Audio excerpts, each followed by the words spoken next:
Hola, ¿qué tal? Welcome back or welcome to another one of my updates of my intercambio here in Puebla, Mexico. So, this weekend I actually went to La Ciudad de Mexico again, this time with my friends Armando and Alexis. Armando is actually his official title is the International Studies Dean. He's affiliated with OU and connected to UPIAP, and so he also is the person that connected me to Capacites.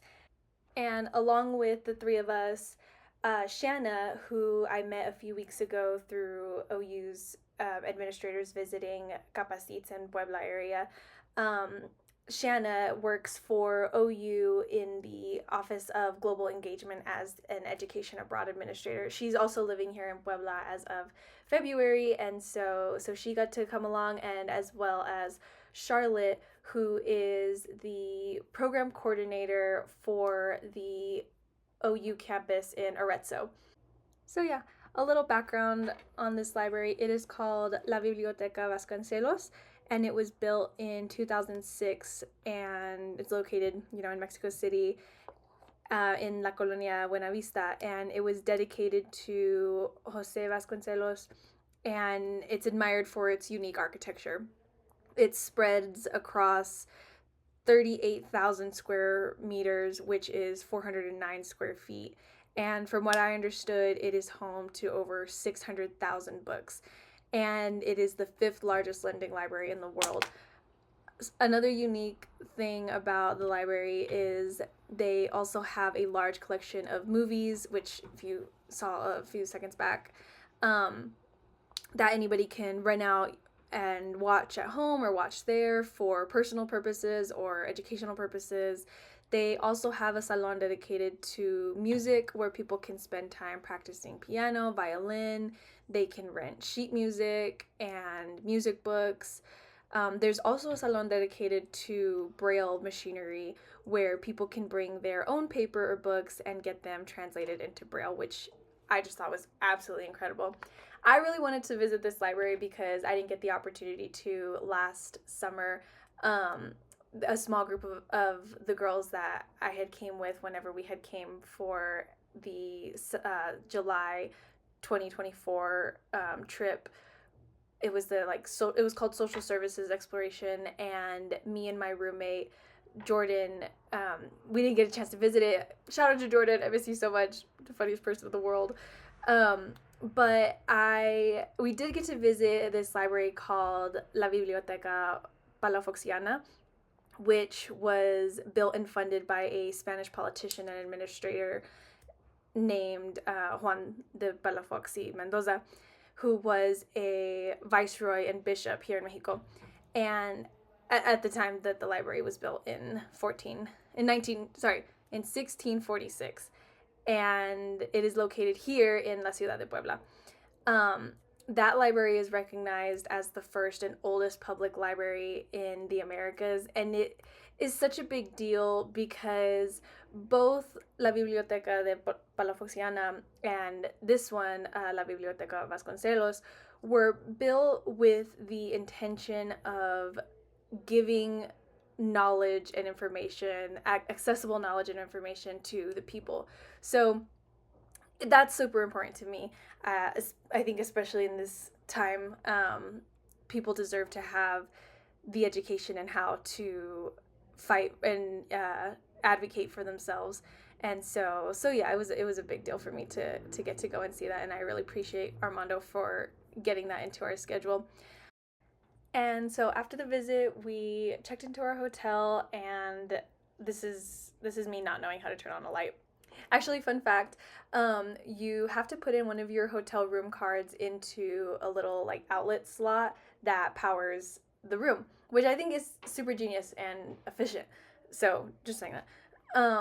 And then so after we got ready and we went to a coffee shop to have dinner, um, before going to see a performance of El Cine Negro, which is the Black Swan. And it's actually a funny story because we were fully prepared to be there on time. We were fully prepared to leave. It was only 10 minutes away from our dinner spot, but they actually closed one of the streets on the main road that we were on, and so it was traffic was insane. So leaving the location to get to the performance, um, we just had a hard time, and we were so close to missing the performance. Armando, here we are, like really like trying to hurry. Armando was messaging the, I don't know if it was the director or so, but um, telling him that we were on our way, that we were gonna be there. He said, "Don't worry, like we can give you guys 10 minutes. Like we'll delay it a little bit, or we'll make sure that you guys can still get in." And so we were rushing because Armando was really afraid that I was gonna miss it.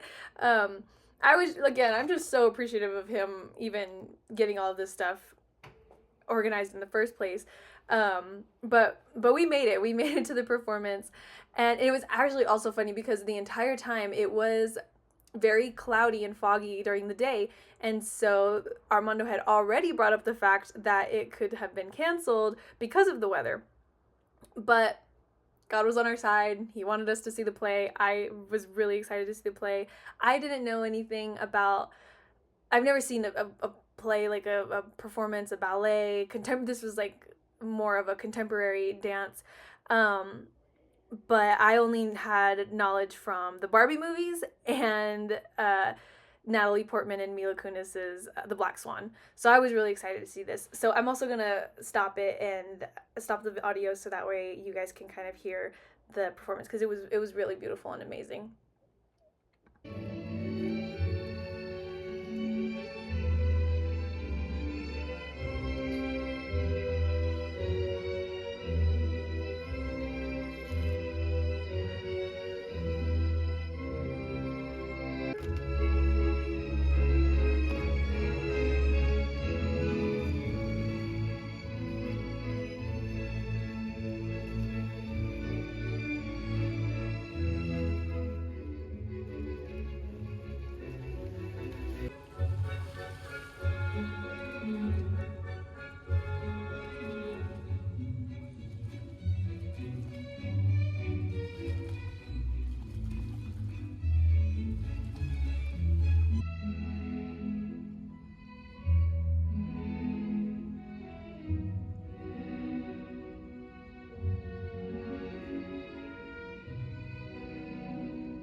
So yeah, I should also mention that this was at the Chapultepec Castle, which is located on the top of the Chapultepec Hill in Mexico City, and it is 2,325 meters, 7,628 feet above sea level.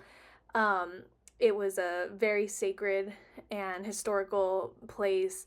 It's one of the few royal palaces, I think the only royal palace in Mexico, and it was just a sight. Like it was just an amazing experience. The history, the environment, it made me feel really appreciative of everything, all the hard work that I've put in over the past few years, all of the hard work that my mom's put in since I was, born.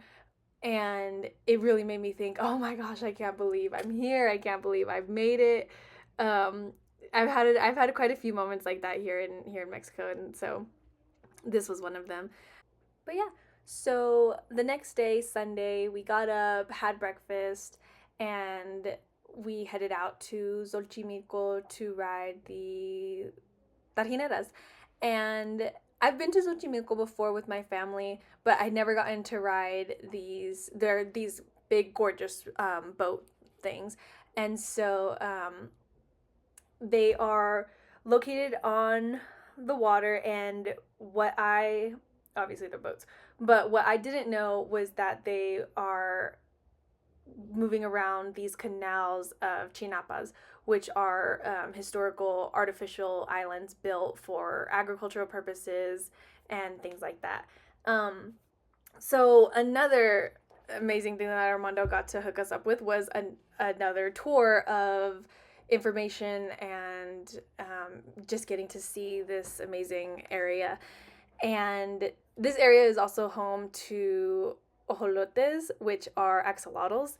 So it was really cute to think about that and to better understand the historical context between the Spanish and indigenous groups that eventually, you know, created this land and these systems, and how the Mexican citizens and the Mexican government utilize it today.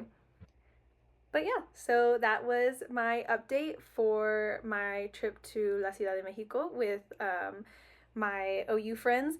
And next week, I'm going to Oaxaca with Armando Alexis and with Shanna and her family. And so I'm really excited about that, and I'm excited to publish that video. I'm still publishing some creative writing stuff as I'm processing personal things, and then even as I'm processing a lot of the political climate that's going on, I'm, you know, getting ready to graduate. I walk in exactly 7 weeks. So I'm really excited. I'm really nervous. I'm really getting ready to do all of that, and process this time through these videos has been super helpful too. So thank you again, and adios a mis fans.